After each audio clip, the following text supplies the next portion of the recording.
These bars are an addictive treat. Guys, let me tell you, if you make this once, I can guarantee you will come back over and over again. Hey guys, it's Marlene here with Savory Thoughts at savorythoughts.com.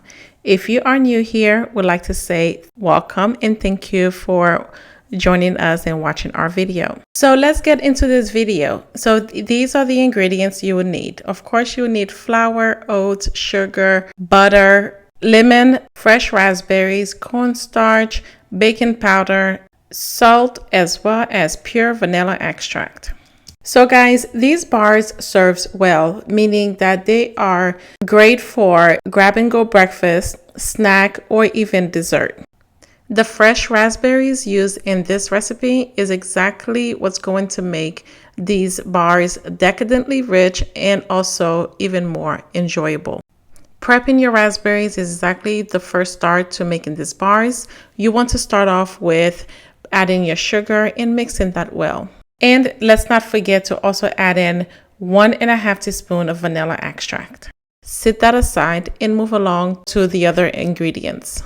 Go ahead and slice your lemon, and in a separate cup or bowl, go ahead and make your slurry.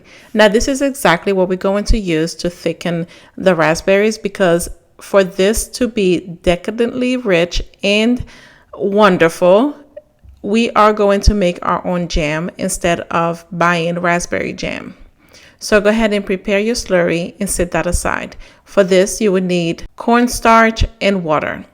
And don't worry, I have the full recipe on the free website at savorythoughts.com, and I have all of the ingredients listed along with the measurements. Now, over medium-low heat, go ahead and transfer your raspberries mixture to the saucepan. Add in 1 cup of water. Once it starts to boil, go ahead and use your spoon to help break the raspberries apart.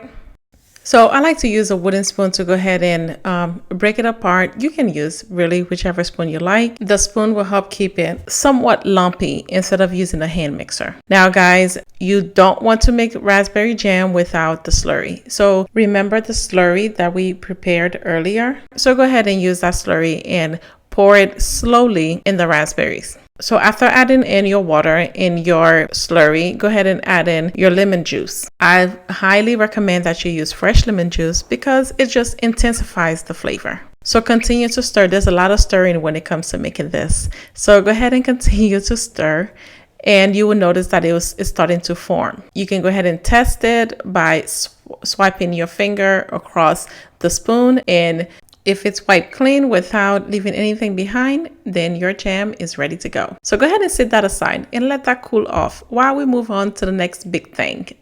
So that's melting your butter. So yes, you can melt your butter in the microwave. However, just to avoid burning and spilling, I like to do this on a stovetop. In a small saucepan, go ahead and melt your butter. Please do so at low heat because you don't want to burn the butter. You don't want your butter to become brown. In a large bowl, go ahead, add all the ingredients in for your crumble. Oh guys, I forgot to mention that this recipe, these bars are prepared and are topped with a delicious oatmeal crumble. So in a large bowl, add your all-purpose flour, your uncooked quick oats, your baking powder, kosher salt, granulated sugar, and mix that well. So once you're done mixing it in, then go ahead and add in your melted butter. Now carefully mix it well until the mixture starts to crumble. Now this is exactly what you are going to use as your base, as well as the top layer of your raspberry bars. So basically the raspberry jam is going to be sandwiched in between the 2 layers. In a suitable baking dish, go ahead and line it with parchment paper and take about 2/3 of the crumble and press it down to the bottom of the baking dish and bake for 10 minutes at 350 degrees. Now go ahead and layer your homemade jam over the crumble. Go ahead and spread it out evenly and layer with the remaining crumble. Transfer the pan to the oven and bake for an additional 40 minutes to 60 minutes or until lightly brown.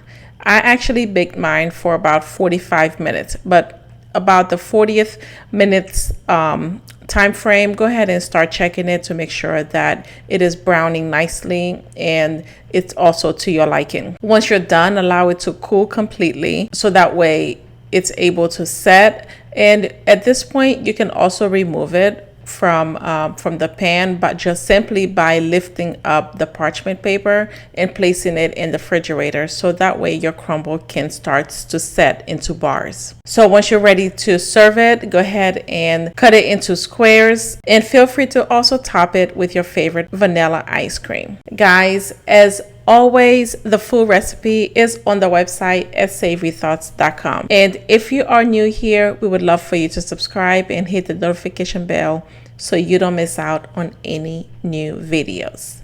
Cheers.